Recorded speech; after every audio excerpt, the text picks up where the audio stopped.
the lights were dimmed. The velvet curtains inside the Osbourne home were drawn tightly shut. Only the faint glow of a single candle flickered in the massive living room, casting strange shadows on the walls. Sharon Osbourne sat alone on the leather couch, her hands trembling slightly as she held an old photograph of Ozzy in his prime. Wild eyes, black eyeliner, iconic cross around his neck. A legend, a rebel, a performer. But as she stared into those eyes, something inside her shifted. This wasn't just nostalgia. It wasn't love or grief. It was fear, a cold, suffocating fear that crept into her bones every time she dared to ask herself the question, what if none of it was just performance? What if the devil they thought he was pretending to be was the very thing he was embracing behind closed doors? This is not a tribute story. This isn't a fan-made documentary celebrating a rock and roll legacy. This is a raw, unfiltered revelation that takes us deep into the private hell Sharon Osbourne says she endured for decades, a side of Ozzy Osbourne the public never saw, and a truth that even now, after his death, haunts her like the scent of ash in a burned-out chapel. Before we continue, please hit the like button, subscribe to the channel, and turn on the notification bell for updates. For years, the media painted Ozzy as the Prince of Darkness, but always with a wink. The bat-biting, the snarling vocals, the stage drenched in fake blood and fire. He was the theatrical villain everyone loved to fear, a cartoonishly evil frontman who, deep down, was supposedly just a gentle, misunderstood genius. Sharon herself was his fiercest defender, building an empire around his chaos. But in this new chapter of her life, that mask is coming off, and what lies underneath is not for the faint of heart. So why now? Why is Sharon speaking out after years of silence, now that the man she once fiercely protected is gone? The answer lies in a series of confessions she says were too disturbing to keep hidden, too dangerous to ignore. According to Sharon, Ozzy's obsession with the occult went far beyond stage theatrics. He didn't just sing about devils, he studied them. He didn't just dress like a sorcerer, he believed he was one. She claims he owned hundreds of ritual books, some written in languages no scholar could identify. She says he performed ceremonies at home, in the dark, without an audience, without cameras, without showmanship, only a circle of chalk, a candle, and a dead-eyed trance that terrified her to her core. In her words, Ozzy believed he was guided by a dark force. And the scariest part? I think he was right. That sentence alone would send chills down anyone's spine, but it's just the beginning.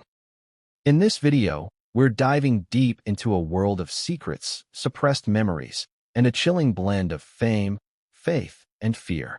We'll explore the stories that were never told, the locked room in the Osbourne mansion no one was allowed to enter, the disturbing footage captured on their home surveillance system at exactly 3:33 a.m., and the day a priest walked out of their house and never came back. You'll hear from people who worked alongside Ozzy, roadies, bodyguards, even former bandmates, who now say they saw things they've never dared repeat. Until now. But make no mistake, this isn't a story about a celebrity gone too far. This is a story about a woman who lived through it all. A woman who now says her silence nearly destroyed her sanity. Sharon didn't just lose a husband. She says she lost herself, piece by piece, trying to convince the world that the man she married was misunderstood, when in fact, she was the one who never truly understood him. Imagine waking up in a house filled with whispers you can't trace. Imagine watching your husband drift into a trance while surrounded by candles arranged in ancient patterns. Imagine knowing that every time he went on stage and snarled into the mic, he wasn't playing a role. He was channeling something he believed was real. It sounds like fiction. It sounds like a horror movie. But Sharon swears it was her life. And after Ozzy's death, she says the only thing more terrifying than the truth is the thought that no one would believe her. There's a chilling detail Sharon shares early in her confession. One night, years ago, she caught Ozzy alone in the backyard. The moon was full, and he was standing barefoot in the grass, whispering something over a bowl of what looked like ash and bone. When she called out to him, he didn't flinch. He didn't speak. He just slowly turned toward her, his eyes glazed, and said, "It's not for you. You can't see what I see." Then he turned back and continued chanting. She dismissed it at the time, wrote it off as a rock star's midnight breakdown, maybe too much weed or too little sleep. But over the years, she began to notice a pattern. unexplainable cold spots in their home, drawings appearing on mirrors, even when no one had touched them, dreams that left her waking up in tears, convinced someone was in the room watching her. And Ozzy, once playful and chaotic, became quiet, brooding, almost reverent, as if he were always listening to something no one else could hear. And yet, despite all the signs, she stayed. Because love does that. It blinds you. It rationalizes the irrational. It makes you choose comfort over truth, until the truth becomes too loud to ignore. In the final weeks of Ozzy's life, Sharon says something changed in him. He became restless, whispering to himself more often, scribbling symbols in his notebook instead of lyrics. He stopped eating, slept during the day, and roamed at night. The night before he died, she says she found him in his study with every candle in the house lit. When she asked what he was doing, he looked up and said, "It's time. They're coming." She thought it was nonsense. Just one more descent into the surreal mind of a dying man. But when she walked into that study the next morning, Ozzy was gone. Cold, lifeless, surrounded by books written in a language she still hasn't found anyone able to translate. Next to his body, she found a single piece of paper. One line, no signature, just 6 words that would haunt her forever. "I paid the price. It's done." Sharon says she's not telling this story to tarnish his legacy. She's telling it because she wants to be free of it. She wants the world to know that what we laugh at, what we applaud on stage, sometimes carries real weight behind closed doors. And sometimes, what begins as performance art can end up summoning something much darker. So buckle in. What you're about to witness is more than a tribute. It's more than a widow's confession. It's a descent into the truth behind one of rock's most iconic legends, and the chilling secrets that now surface from beyond the grave. Because when the music fades and the curtain falls, what's left behind isn't always applause. This is the truth, according to Sharon Osbourne. And it may just change the way you see Ozzy forever. The legend of Ozzy Osbourne didn't begin with bats, blood, or demonic chants echoing across stadiums. It began in the gray, industrial sprawl of Birmingham, England, a place choked with soot, working-class grit, and the cold clang of factories. Born John Michael Osbourne in December 1948, Ozzy was not a child destined for ordinary things. Even in his youth, he carried a sense of chaos, a restless fire that never seemed to cool. But no one, not even his school teachers or skeptical father, could have predicted the sheer scale of darkness he would come to embody, both on stage and, as Sharon now reveals, in the private confines of their life together. Ozzy didn't create the image of the Prince of Darkness overnight. It wasn't a gimmick dreamed up by a marketing team or a spur-of-the-moment stage antic. It was built brick by brick, lyric by lyric, scream by scream. From the moment he became the frontman of Black Sabbath in the late 1960s, a new kind of music began to emerge. One that wasn't just loud, distorted, and rebellious, but also steeped in gloom, fear, and supernatural themes. Where most bands sang about love or politics, Sabbath told stories of witches, warlocks, and invisible evil forces creeping into the minds of men. Audiences were enthralled. For some, it was just thrilling theater. For others, especially those raised on strict religious teachings, it was dangerous. And for Ozzy? According to Sharon, it was simply the truth he already felt pulsing inside him. The music, she later realized, wasn't a fantasy. It was a reflection of something much deeper. In those early days, Sharon stood by him as both manager and lover, watching from the shadows as this storm gathered force. The crowd would roar when Ozzy snarled on stage, his arms outstretched like a twisted messiah, crucifix swinging wildly from his neck. They drank it up, the mayhem, the profanity, the rage. They never questioned whether any of it might be real. But Sharon was there backstage when the makeup came off and the crowd went home. And she began to notice something. Ozzy never truly came down. The stage may have emptied, the lights may have dimmed, but something inside him never shut off. Sharon recalled once walking into his dressing room after a particularly brutal show in 1974. Ozzy was sitting cross-legged on the floor, his face streaked with sweat and eyeliner, his fingers drawing symbols in the air. He wasn't speaking, not to her, not to anyone. He was whispering, not lyrics, not chants, just whispering into the void. At first, she brushed it off as post-show adrenaline, a mental cool-down. But as time passed, she noticed it happening more and more often, in hotel rooms, on tour buses, even during interviews. There were times he'd pause mid-sentence, turn to an empty corner of the room, and stare, as if listening for something no one else could hear. The more famous he became, the deeper he seemed to sink into this silent dialogue with whatever it was he believed lived in the shadows. The media, meanwhile, was eating it up. They dubbed him the madman of rock, Satan's voice box, the father of heavy metal. He became the man parents warned their kids about. Churches held protests outside his concerts. Politicians condemned him. But all of it only added fuel to the myth, a myth Sharon now says was far more than performance. One incident in particular marked a turning point in the public perception of Ozzy, the infamous bat-biting moment in Des Moines, Iowa, in 1982. Fans watched in shock as Ozzy allegedly bit the head off a live bat on stage. To most, it was insanity. To others, it was ultimate rebellion. To Sharon, it was horrifying, not because of the act itself, but because of what Ozzy said to her afterward. He looked at me, completely calm, she remembered, and said, "It's not the first time. The blood binds us." She laughed it off at the time. Everyone did. But the look in his eyes wasn't the look of a man caught up in spectacle. It was something colder, focused, as if the moment had served a purpose that no one but he understood. This was the era where Ozzy's darkness began to crystallize into something that could no longer be separated from the man himself. Fans weren't just attending concerts. They were attending rituals. They screamed and headbanged and threw devil horns into the air, not realizing they were part of something Ozzy may have seen as far more literal than theatrical. Sharon began noticing that certain performances seemed to take more out of him than others. After some shows, he would be drained, pale, shaking, eyes sunken. She'd ask if he was okay. He'd smile and say, "They took what they needed." It was during this period that Ozzy started collecting things. Not the normal rock star stuff, not cars or watches or guitars. He collected symbols, books, trinkets that, according to Sharon, carried meanings that disturbed even seasoned occult scholars. He had a fascination with relics from old churches, especially broken ones. A crucifix cracked in half. A torn page from a 14th-century manuscript found in a ruined monastery in Belgium. An ancient dagger said to have been used in Druid ceremonies. Sharon said he would sit with these items for hours, sometimes all night, just studying. His bandmates noticed changes too. Some would speak about it in hushed tones.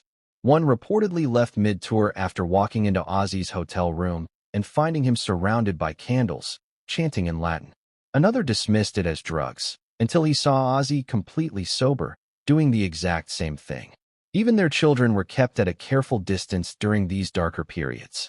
Sharon admitted there were entire weeks when she kept the kids away from Ozzy, worried that something was not right. It wasn't violence, she said. It was something worse. A feeling, like the air shifted when he walked into the room, like something was clinging to him. And yet, the public image endured. The Prince of Darkness, the lovable madman, the misunderstood genius with a wild past and a wild heart. The reality, Sharon now insists, was something more sinister. Something she tried for years to suppress, to protect, to excuse, because she didn't want to believe it either. But eventually, even she couldn't keep up the illusion. In interviews from the 1990s and early 2000s, Ozzy would often joke about the devil. "Yeah, I'm on speaking terms with him," he'd say laughing. "He gets me all my tour dates." People laughed along. But Sharon remembers those moments with icy clarity, because she knew that behind the joke was a man who spent sleepless nights reading books with no titles, drawing circles in notebooks, and writing verses that she couldn't decipher. A man who kept a locked cabinet full of things he never let anyone else touch. A man who, as she now claims, once told her, "If I stop, they'll take me. I need to keep them happy." This chapter of Ozzy's life, this foundation of fame built on darkness, was the bedrock for everything that came after. It wasn't just a stage persona. It wasn't an act. It was the opening act of a real-life descent into the occult.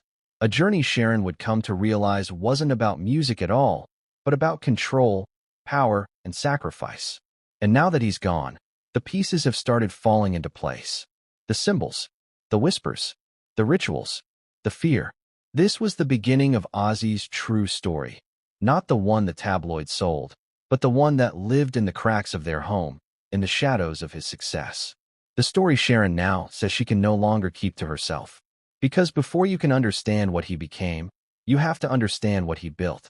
And it all started here, in the echoes of the songs, in the pages of books no one dared open, in the smoke of a candle lit not for ambience, but for something else entirely.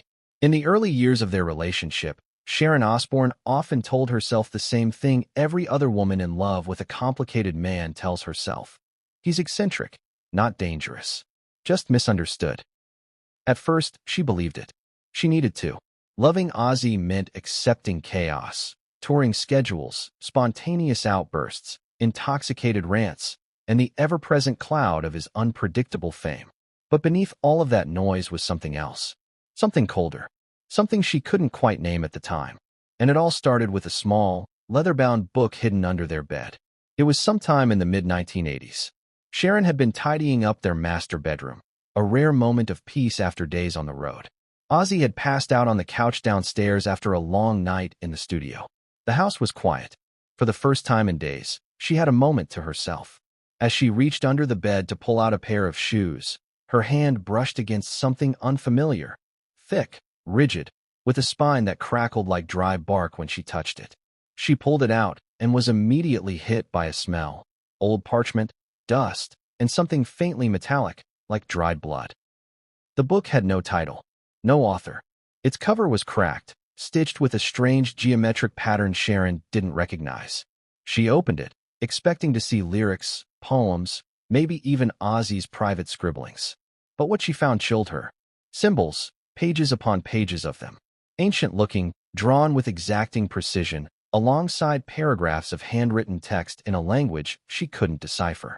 Some pages had illustrations of what looked like ceremonies, figures in cloaks standing in circles, hands raised toward moons and stars. Others had lists of ingredients, some benign, like rosemary or coal, others more disturbing, powdered bone, lamb's heart, human hair. At first, Sharon told herself it was research. Ozzy was always chasing strange concepts for his lyrics. Maybe this was just one of those phases, dark inspiration for a new album. But then she found something else tucked between the pages. A photograph. Grainy. Old. It was of a man. Tall, robed, his face obscured by shadow, standing in what looked like a cave, his arms raised over a stone slab. And on that slab was something that looked horribly like a person. Sharon slammed the book shut and sat in silence. The house felt suddenly colder. She looked at the closed bedroom door and listened for footsteps. None came. And yet, she couldn't shake the feeling that she was being watched. That something in that room, in that book, had looked back at her. When Ozzy woke later that evening, she confronted him gently. She mentioned the book, the symbols, the photo. He didn't yell. He didn't deny it. Instead, he gave her a smile, small, knowing, a little sad, and said, "You weren't supposed to see that. But it's okay. It just means you're ready now." Ready for what? Sharon didn't press further. She laughed awkwardly, tried to shake it off, told herself he was joking, that this was just another part of the image, the brand, the mythology. But deep down, a seed had been planted. A suspicion that maybe the darkness Ozzy portrayed wasn't just skin deep. Maybe it wasn't a costume he put on and took off when the cameras left. Maybe, just maybe, it was a language he'd been speaking long before he ever held a microphone. Over the weeks that followed, she noticed more of the same.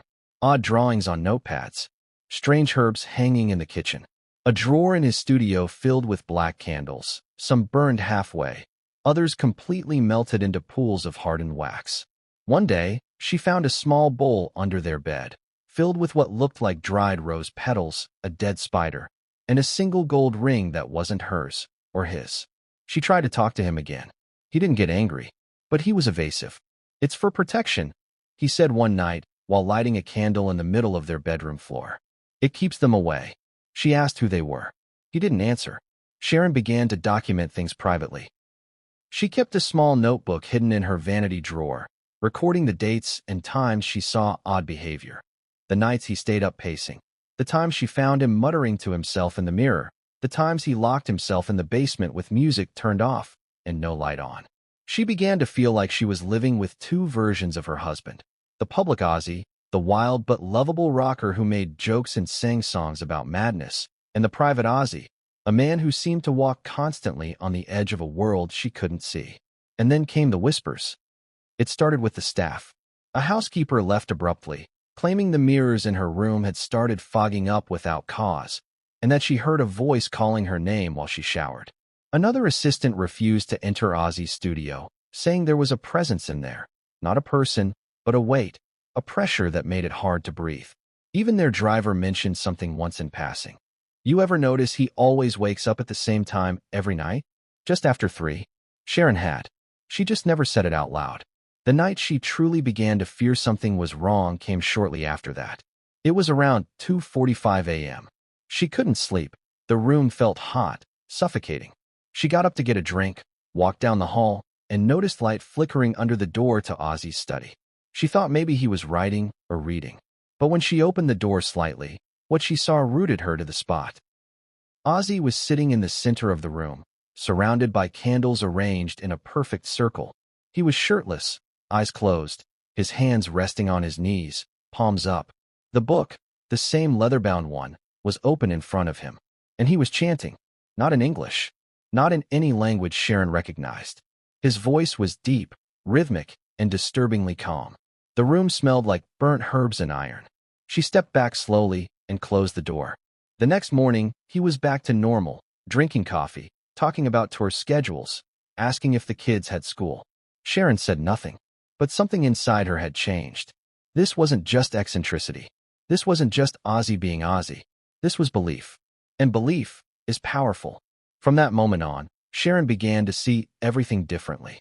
The lyrics, the theatrics, the interviews. She started looking for the hidden meaning behind them. She revisited old albums and found verses that now read like invocations.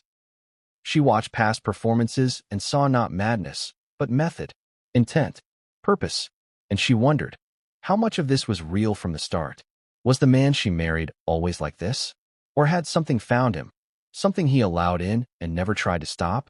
She thought about his childhood, his fascination with ghosts, his claims that he once saw a demon in his room at age 11.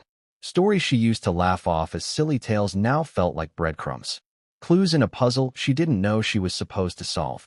The final confirmation came one rainy afternoon while rummaging through the attic for old tour merchandise.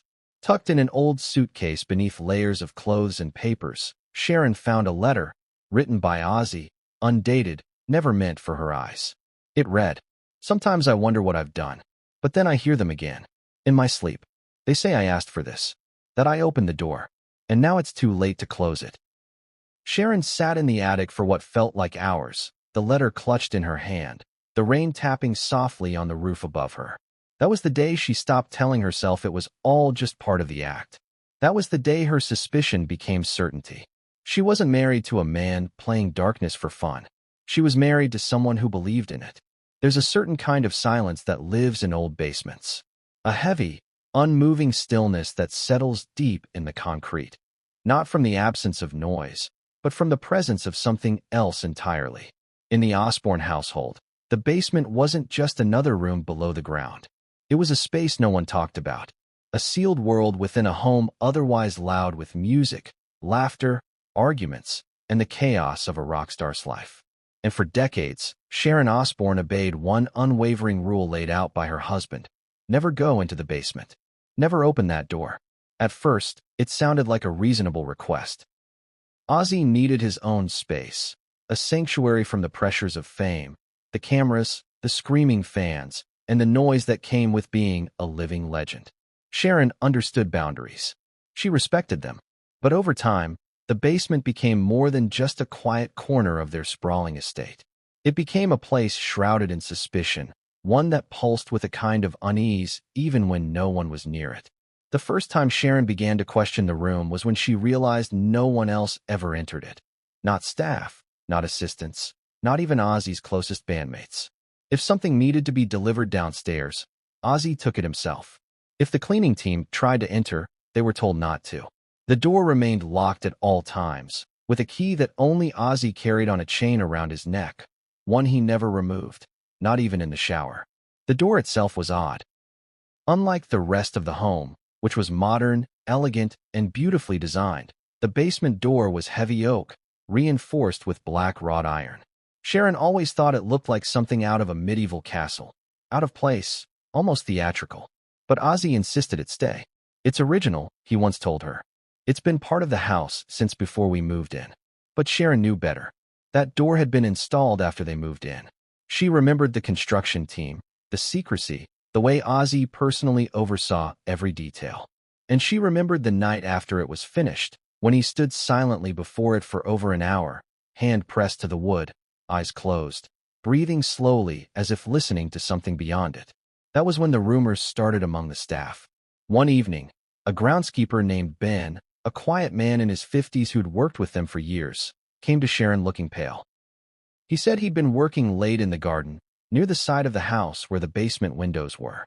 He heard chanting, soft at first, then louder, and then something else, a sound like multiple voices, layered over each other, speaking in a language he didn't recognize. "I thought there were guests," he said. "But when I looked, all the windows were dark. No lights, just sound." When Sharon asked if he might have been mistaken, he shook his head. "I know what I heard. It wasn't just Ozzy. There were others. I swear to you, there were others." Sharon wanted to dismiss it, chalk it up to paranoia. But deep down, the seed of doubt was already growing. And it wasn't just one story. Over the years, others began to quietly avoid that side of the house. One maid asked to be reassigned after she saw the basement door rattling in its frame when no one was home but her. Another claimed she saw a trail of ash leading from the basement to the fireplace. The butler said he once heard breathing behind the door, slow, ragged, distinctly not Ozzy's. Still, Sharon said nothing. She kept the peace, kept the illusion. She told herself it was just eccentricity. Maybe Ozzy had built a studio down there. Maybe it was just a place for rituals of creativity, not spirituality. But the questions only multiplied. Ozzy never brought music up from the basement. Nothing he recorded there was shared. None of the albums were born in that space. It wasn't about music. It was about something else entirely. Something that demanded isolation, silence, and secrecy. The turning point came one rainy Sunday afternoon. Ozzy had left for a brief trip to Los Angeles.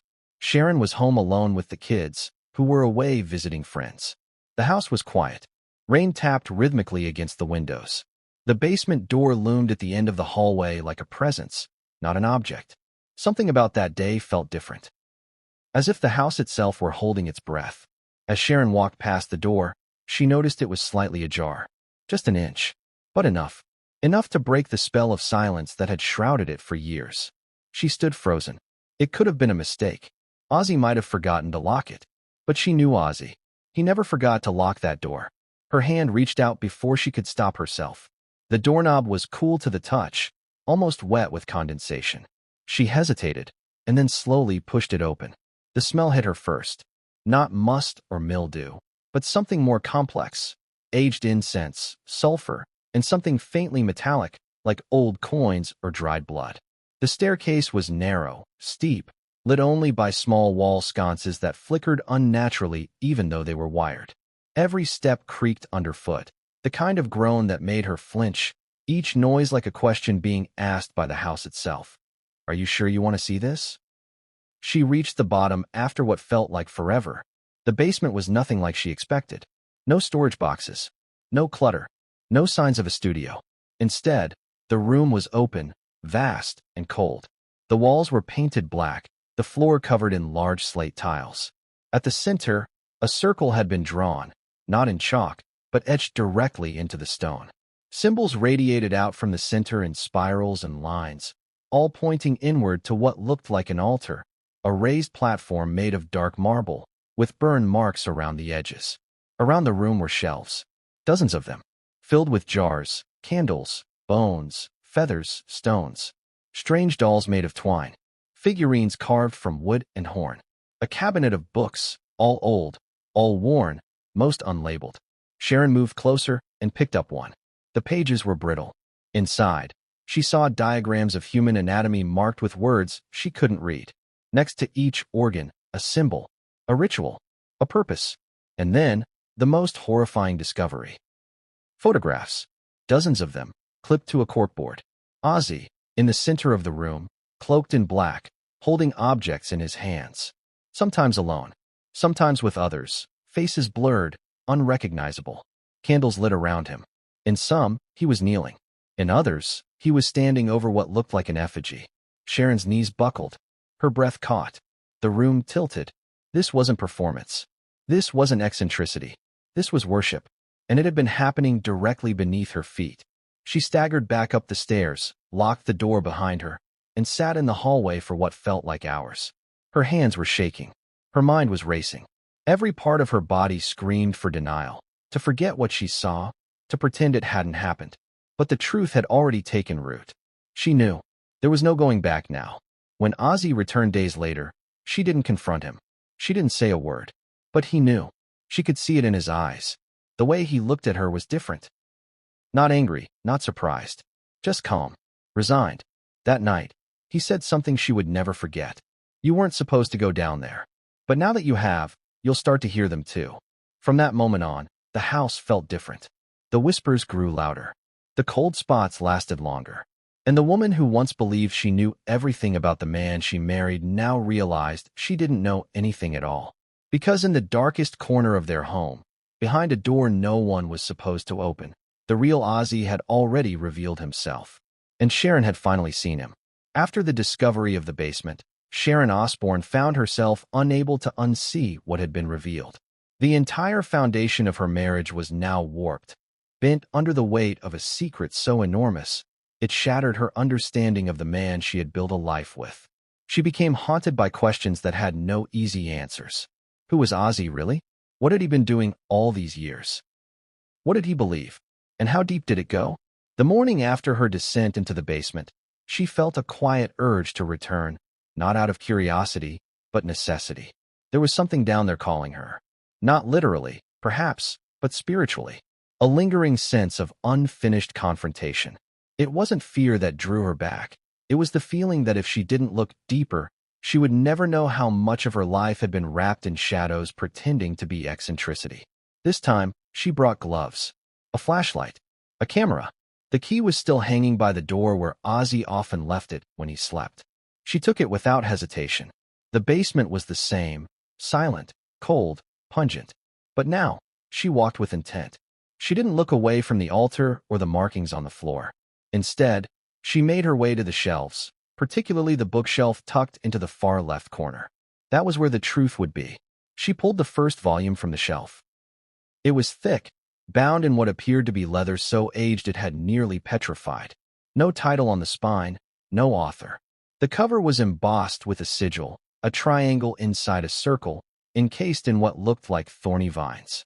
Opening the book, she was immediately confronted with unfamiliar script. It wasn't English. It wasn't Latin. She recognized some Greek characters, but they were interspersed with runes and symbols she'd never seen before. It looked less like a written language and more like a code, something designed not to be understood by the average reader. Page after page contained illustrations of rituals, some grotesque, others beautiful, all complex. She flipped through diagrams of full moons over standing stones, cloaked figures holding staffs, animals carved into symbols, and human figures marked with runes.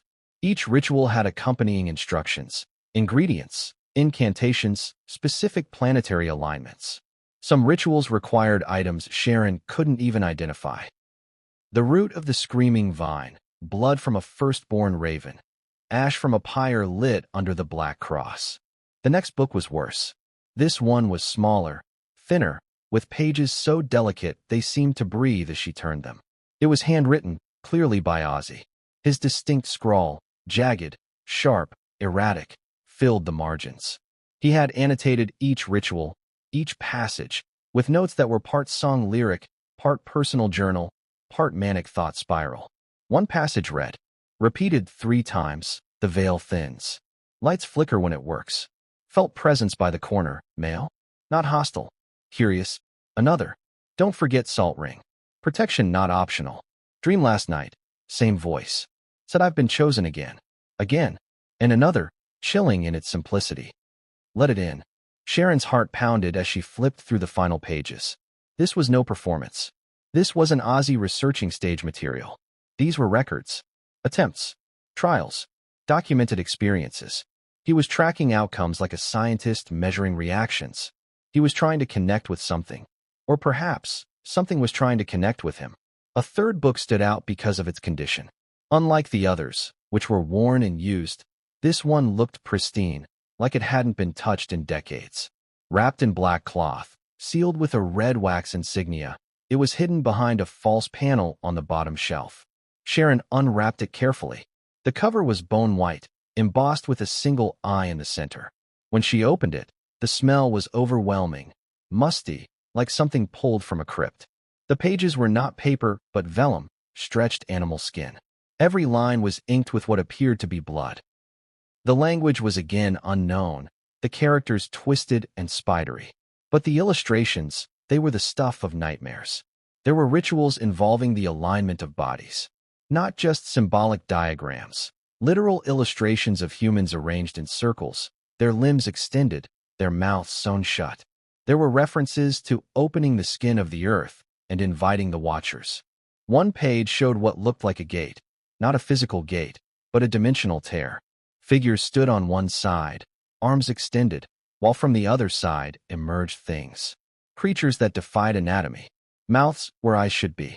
Hands with fingers that bent in impossible directions. Entities drawn not for shock, but reverence. Sharon snapped a photo of the page and immediately regretted it. The flash made the room feel suddenly smaller. The temperature dropped. Her hands trembled.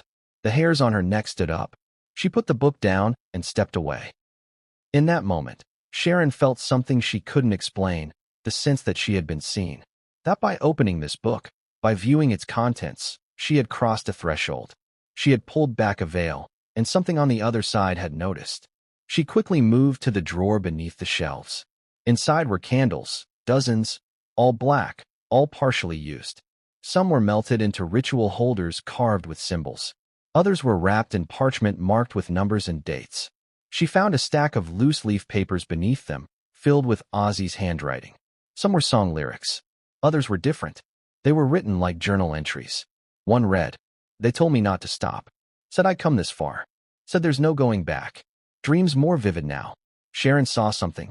Need to protect her. Not sure how." Another, "Don't let them see her. Don't let them hear her voice. They're drawn to her. They think she's a beacon." And perhaps the most alarming, "She'll open the gate if she reads too much. Pray she doesn't go deeper." Sharon staggered backward, breath caught in her throat. Did Ozzy believe she had a role in this? Had he tried to protect her, or was he preparing her for something? The thought sickened her. She closed the drawer and turned toward the bookshelf one last time. Her eyes scanned the titles, or rather, the lack of them. Most had no titles at all, but one, tucked away near the bottom, had a name etched in gold, The Mouth Without Sound. She didn't open it. Not then. Instead, she took one last look around the room. The altar, the etchings, the symbols on the floor, the photos, the pages. She understood now that this library wasn't for show. It wasn't a collection of curiosities. It was a toolkit, a sacred arsenal. Ozzy hadn't just been dabbling. He had been practicing, studying, evolving. Sharon finally understood that this wasn't about his image. It was about belief. And it had consumed him so deeply that he'd built an entire secret life around it, down to the last symbol etched into stone. As she stepped back into the hallway and locked the basement behind her, Sharon no longer felt like the wife of a rock star. She felt like the widow of a man who had joined something far older, far darker, and far more dangerous than anything the tabloids had ever guessed. And deep down, she feared it hadn't ended with his death. Because knowledge, once found, has a way of lingering. And some libraries never truly close their doors. For years, Sharon Osbourne had lived with a growing weight of unspoken truths. What she saw, what she discovered, and what she feared, all remained locked inside her, bound tightly by fear and loyalty. But even silence has limits. And after Ozzy's death, as the veil finally lifted and the illusion shattered, she began reaching out to people who had been close to him, former staff, friends, and colleagues. Not to validate her story, but to see if the darkness she had come to know had touched them too. The responses she received changed everything. It began with a phone call to Mick, a former guitar technician who had toured with Ozzy in the mid-90s. Sharon remembered Mick as solid and dependable, The kind of man who never exaggerated or got lost in the theatrics of the band's image. When she asked him, cautiously, whether he had ever seen anything strange during their time on tour, there was a long silence on the other end. Then Mick spoke, his voice slow and hesitant. I always thought it was just me. I didn't say anything back then because, well, who would have believed it? But yeah, I saw things. Weird things. Especially that time in Argentina. Sharon sat up. Mick described a night when the band had checked into a historic hotel on the outskirts of Buenos Aires. The place had a reputation. Rumors of hauntings, secret tunnels beneath the building, strange disappearances. But Ozzy had insisted they stay there. He claimed it had the right energy. That night, Mick had gone downstairs to retrieve an effects pedal Ozzy had asked for. As he passed one of the private conference rooms, he noticed the door was cracked open. Candlelight flickered from inside. Curious, he stepped closer. Inside the room, Ozzy stood barefoot in a circle of chalk. Around him, candles burned low, and the air was thick with incense. His eyes were closed, his lips moving in what sounded like Latin, or something similar. Mick swore the words weren't gibberish. They had rhythm, structure. He backed away, but not before Ozzy opened his eyes and looked directly at him. I didn't sleep that night, Mick told Sharon. Not just because of what I saw. It was the look in his eyes. It wasn't Ozzy. Or maybe it was, but not the version we all knew. Mick wasn't the only one. Sharon reached out to Lisa, a former makeup artist who had traveled with the Osbournes during several legs of their world tours. Lisa was reluctant to talk at first, even apologetic. But when Sharon assured her that she was looking for honesty, not gossip, Lisa finally opened up. I stayed in a room next to Ozzy's once, during the Moscow leg. There were these sounds coming from his room every night. Whispering, chanting. I thought it was the TV. But one night, the power went out across the whole floor. I peeked into his room to tell him. But, she paused. He was standing at the window, hands raised, and the whole room was lit with candles. Dozens. All arranged in a shape, like a five-pointed star, but distorted, bent inward. I swear, it felt like the air itself was vibrating. Sharon listened, chills running down her spine. The details matched too closely with what she had seen in the basement. The candle arrangements, the chanting, the feeling of pressure in the air. Lisa ended her story with a question that Sharon herself had often whispered in the darkness of her own thoughts. What was he doing? The testimonies continued. Jake, a session drummer who had worked on one of Ozzy's unreleased projects, remembered being called to Ozzy's private home studio for a night recording session. When he arrived, the lights were dimmed, and the place smelled like burning herbs. I walked in and saw him sitting cross-legged on the floor, surrounded by books. Real old stuff. One had what looked like human skin on the cover. I'm not kidding. He was mumbling something, almost humming. The whole thing felt wrong. When Sharon asked why he never brought it up before, Jake chuckled grimly. Because no one wants to accuse the Prince of Darkness of actually being in touch with darkness. Everyone thought it was part of the brand. But it wasn't. The most disturbing conversation came from an old bodyguard, Marcus, who had retired years ago and moved abroad. Sharon tracked him down through a mutual friend, and when she reached him, he was quiet. Almost too quiet. His voice had that hollow tone of someone who had seen too much and spoken about it too little. I worked security at the family estate for about 9 months, he said. Left without notice. Never told anyone why. But since you're asking, I'll tell you. Marcus explained that his patrols included rounds of the property late at night, especially during events when fans and strangers could slip onto the grounds. One night, while walking near the western wing of the house, he noticed something odd, candlelight in the garden. At first, he thought it was kids sneaking in. But as he got closer, he saw it was Ozzy. He was standing in the garden barefoot, shirtless, in front of a stone statue, one that hadn't been there the week before. There were candles placed at the base of the statue, forming a semicircle. Ozzy held a small bowl in his hand and was speaking low, rhythmic phrases. Marcus swore the language wasn't English.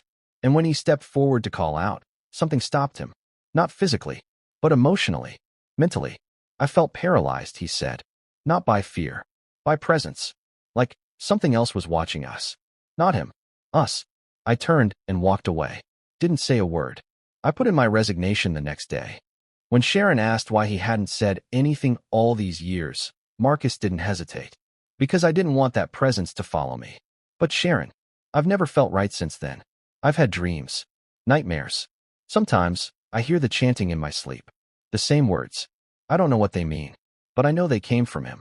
Sharon was shaken. These weren't random stories. These weren't tabloids or rumors from distant third parties.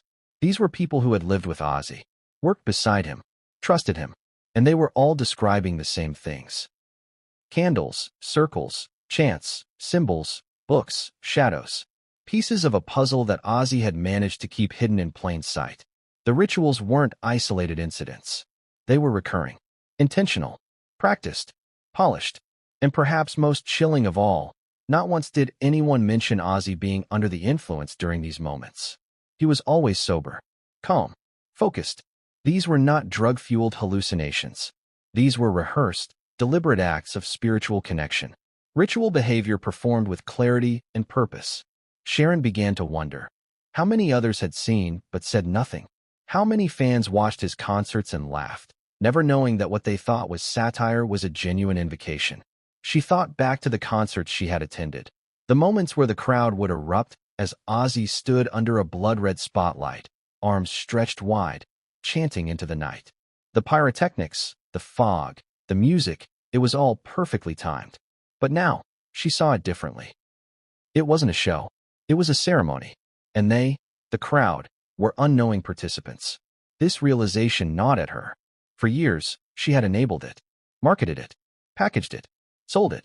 She'd told interviewers that Ozzy's dark persona was just performance, just clever branding. But the people who were there, who walked through his life, who saw him unfiltered, had all quietly known otherwise. And now that Ozzy was gone, the silence broke like a dam. Everyone had been waiting for someone to say it first. And Sharon, now, was that someone. The testimonies kept coming. After her public statement, a carefully worded confession aired during an emotional interview. More former employees, assistants, and collaborators reached out with stories they had locked away for years. Some brought photographs. Others shared journal entries, emails, even voicemails from Ozzy that hinted at his rituals and beliefs. One chilling message, left for a friend in the early 2000s, simply said, "The door's almost open. I can feel them breathing. I'll let you know what they want." Sharon listened to that voicemail more than a dozen times. Not because she doubted it was real, but because the voice didn't sound like Ozzy. It was his voice, but hollow, distant, like something was speaking through him. And maybe, she thought, that was the point. Because the more she learned, the more she believed that Ozzy hadn't just believed in the rituals. He had become their vessel. Some stories are never meant for the world to hear. They're whispered in private, scribbled in journals, buried in memory. They are the confessions of people who carry more than secrets. They carry the weight of loving someone they no longer recognize. That was the burden Sharon Osbourne carried in silence for decades. And the only place she ever allowed herself to confront the truth, even partially, was in the fragile pages of a leather-bound journal she kept hidden at the back of her bedroom closet. She had started it in 1989, not because she planned to document her life. She had publicists and press clippings for that. But because she needed a place to speak honestly. A place to exhale the words that would ruin everything if spoken aloud. Words that no wife should ever have to write about her husband. But she did. And those pages, over the years, became a silent witness to a life unraveling under the surface of glamour, success, and fear. The first entry was mild. A page of questions written after a sleepless night. He was chanting again. I don't know what language. I asked him and he just smiled. Said it was for focus. But it didn't sound like a mantra. It sounded like a warning. From there, the entries grew darker. Not in dramatic leaps, but in slow, creeping increments. One day, she'd write about finding black feathers in the sink. Another day, a journal entry would mention how the mirrors fogged up even when the bathroom was cold. Sharon began to document patterns. The time Ozzy would wake up, always between 3 o'clock and 3:33 a.m. The days when the dogs refused to go near him. The moments when the house fell off, like it was holding its breath. What's perhaps most haunting about these early entries is not what Sharon said, but what she didn't. They're laced with denial. She constantly downplays what she's witnessing. After one particularly unnerving entry, she ends with, "I'm probably just tired. This tour schedule is getting to me. He's under pressure, and so am I." Denial wrapped in logic. A desperate attempt to protect her sanity and her marriage. But denial has a shelf life. And over time, the cracks widened. One entry, dated October 1992, read, "He was standing over our daughter's crib last night, whispering. I thought he was praying. But I recognized the words. They were from the basement, the book. Same chant. I asked him what he was doing. He said he was blessing her. That they needed to know she was his blood. I didn't sleep. I held her all night." Reading it now, Sharon says that was the first time she truly felt fear. Not fear for herself, but fear for her children. Because up until that point, she had told herself Ozzy's darkness was personal, that it was confined to him, his rituals, his books. But this was different. This was her child's safety. Her maternal instinct flared in ways she hadn't anticipated. And still, she said nothing. Why? Because fear doesn't just paralyze. It makes you complicit. You start calculating the cost of confrontation. You ask yourself, what if I'm wrong? What if I accuse the man I love of something unspeakable, only to find it was all a misunderstanding? So you stay quiet. You minimize. You adapt. You compartmentalize. The journal became a mirror of Sharon's private torment. Page after page, she wrote about the dissonance between the Ozzy she loved, the goofy, wild, passionate musician, and the man she saw at 3:33 a.m., hunched over strange texts, muttering words that seemed to shift the very air in the room. She documented the smells, burning hair, sulfur, wax. She wrote about the feeling of being watched, even when alone. She described waking up with scratches on her legs and not knowing where they came from. Once, she wrote about finding a dead bird laid neatly outside her bathroom door, wings spread wide, eyes missing. She asked him about it. He just said, "They're protecting you." She didn't ask who they were. Then came the entry that broke her, the one she almost tore out but couldn't bring herself to destroy. He said he's seen the other side, that it's beautiful, that the darkness is misunderstood. I told him to stop. He just smiled, not in a kind way, a knowing way. He said if I wanted proof, I could come with him next time. I think he was serious. I think he's already gone. Sharon stopped writing for weeks after that. The next entry was frantic, messy, almost illegible. I woke up in the hallway. I don't remember falling asleep there. The candles were lit. All of them. He said I was drawn to the space. That it means I'm ready. I don't remember anything. Just the sound, that low hum, like it was coming from beneath the floor. This entry marked a shift. From this point on, her writing becomes more urgent, more raw. The denial is gone. In its place, obsession. She starts researching the symbols she sees, copying them down, and comparing them to occult dictionaries she secretly orders online. She finds matches. Not all, but enough. She begins suspecting that Ozzy isn't just studying these books. He's using them. One particularly harrowing entry details her attempt to destroy one of the books, a small black volume with a cracked spine. She describes taking it to the backyard, lighting a fire pit, and throwing it in. It wouldn't burn, not even when she poured accelerant on it. The flame touched it. It curled, but it never caught. Then the wind picked up. The pages flipped by themselves. I swear I heard something, just for a second, like a scream, not loud, like it was coming from far, far away. She buried the book instead. To this day, she doesn't know if it's still there. The journal also includes pages of dreams, vivid nightmares that read more like prophecies than subconscious fears. In one, she dreams she's standing at the edge of a cliff. Ozzy is calling to her from below, asking her to jump. When she refuses, the sky darkens and a hand, not his, not human, wraps around her ankle. Another dream describes a room with no walls, just darkness. Ozzy is reading from a book. Every word he says makes a piece of her body disappear. First her hands, then her voice, then her eyes. The final dream she recorded in that section reads, "He was wearing red, not clothes, paint. He was covered in it. He said it was for the summoning. He said they were coming for me next. I asked him why. He said, because you opened the door." Sharon stopped journaling for several years after that. Life moved forward, or appeared to. The family entered reality television. The public saw them as eccentric, endearing, chaotic. But no one knew what had happened behind the curtain. No one saw the nights Sharon woke up sweating, clutching the journal, afraid that something would crawl through the silence and take her away. When she finally returned to journaling, It was after one of Ozzy's hospital visits. He had been unconscious for hours. When he finally woke, he muttered a phrase that stayed with her. "It's not done. It never finishes. It waits." She wrote that down and circled it. And beneath it, for the first time, she wrote a question, not to herself, but to whatever had been haunting their lives. "If you are real, why me? Why us? What did we do?" She never got an answer. But the journal, as a whole, became her answer. It was the record of a woman slowly realizing that the world she lived in wasn't what she thought. That the love she gave was unconditional, but the man she gave it to had been walking a road that diverged from her own long ago. A road lined with symbols, rituals, shadows, and choices. Choices she could no longer ignore. Because denial is a soft bed, but once you wake up, the cold is unbearable. And Sharon Osbourne had finally woken up. By the time Sharon Osbourne reached out to the priest, she had already accepted that her home was no longer just a place of rest. It had become something else.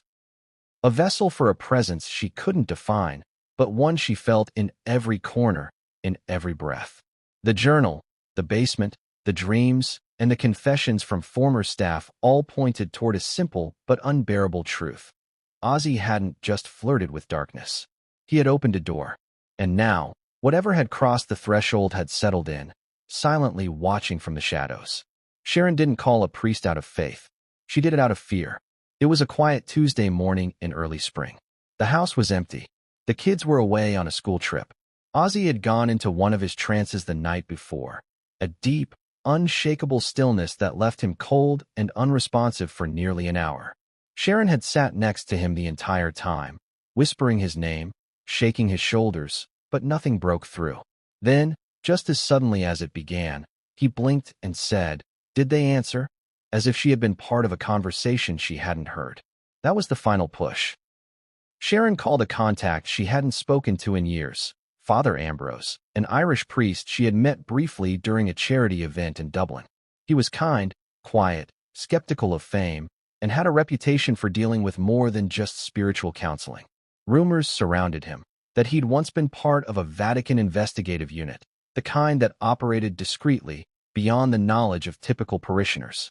Sharon didn't care if the rumors were true. She needed someone who wouldn't laugh her off. She didn't explain everything on the phone, just asked if he would visit. He agreed without hesitation. He arrived 2 days later. When Father Ambrose stepped through the front doors of the Osbourne estate, Sharon immediately noticed a change in the air. The man carried a calm with him, like a silence that pushed back against the house's unrest. He was in his late 60s, wearing a simple black cassock, with a leather satchel hanging from his shoulder. His eyes were sharp, observant. And the moment he stepped into the foyer, he paused. He didn't speak for a full minute, just looked around. Then he said, quietly, "You've got something here." Sharon's stomach twisted. She led him through the house. As they walked, he would occasionally stop and place his hand against the wall, close his eyes, and mutter something under his breath. Sharon didn't ask what he was saying. She didn't need to. They reached the basement door. She told him everything. The rituals, the books, the symbols, the voices, the dreams. Her own descent into doubt and fear. Father Ambrose listened without interruption. When she finished, he took a long breath and said, "I'll go in alone." Sharon protested. She wanted to be there. She wanted to see what he saw. But he insisted. "Some things reveal themselves only when the watchers are vulnerable," he said. "You've already opened yourself to this. Let me go and clean." He descended into the basement while Sharon waited upstairs, heart racing, eyes fixed on the clock. 10 minutes passed, then 20, then 30. When he finally emerged, his face was pale, lips drawn into a tight line. "What did you see?" Sharon asked, her voice barely a whisper. Father Ambrose didn't answer immediately. He walked to the kitchen, poured himself a glass of water, and drank it in silence. Then he looked her in the eye and said, "You're not safe here." Sharon felt the floor shift beneath her. The priest explained what he had encountered. The basement, he said, wasn't just a ritual space. It was a beacon, a place of invocation designed not to protect, but to attract. The symbols carved into the floor were ancient, older than Christianity. Some dated back to pre-Roman Britain. Others were from even older traditions, long forgotten or deliberately erased from historical record. He had recognized markings linked to summoning rites, not of spirits, but of entities. Watchers, lurkers, presences that fed on attention and submission. There is power down there, he said, but it's not passive. It's active. It knows when it's being seen, and it wants more. He described feeling watched the moment he crossed the final stair. The candles, though unlit, smelled freshly burned. He said the temperature dropped 10 degrees the instant he stepped inside the circle. And he heard whispers, not loud, not directional, but ever-present, like wind passing through cracks in stone. Most disturbingly, he said there were signs of response, that something had answered Ozzy's calls. There's a mirror near the altar, correct? He asked. Sharon nodded. It's not a mirror, he said. It's a conduit, and it's been used. Many times. Sharon asked if it could be cleansed, if the house could be blessed, if they could remove whatever had come through. Father Ambrose shook his head. This isn't a case of haunted space. It's a case of spiritual agreement. Ozzy invited it. He formed a relationship, and breaking that is not as simple as sprinkling holy water. Sharon felt her throat tighten. Then what do I do? The priest placed his hand gently over hers. You prepare, and you protect. Keep your children away from the basement. Burn the journal. Remove anything connected to the rites. And whatever you do, do not continue what he started. That path leads only one place. He paused before adding something that Sharon says still chills her. And if you begin to hear them in your sleep, do not answer. They remember voices. Father Ambrose stayed one more night, performing a private ritual in the basement, not to banish, but to seal.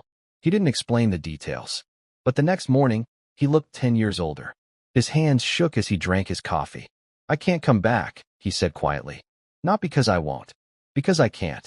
Sharon thanked him, paid him nothing. He refused. He left without fanfare, without promise, just a warning.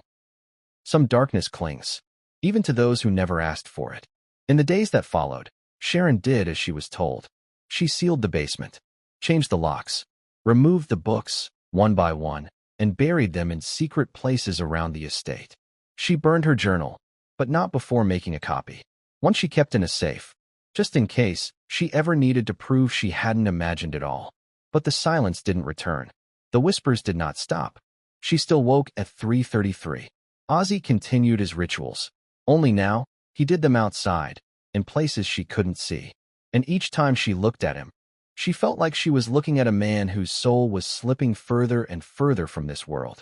The priest had done what he could, but the door was already open.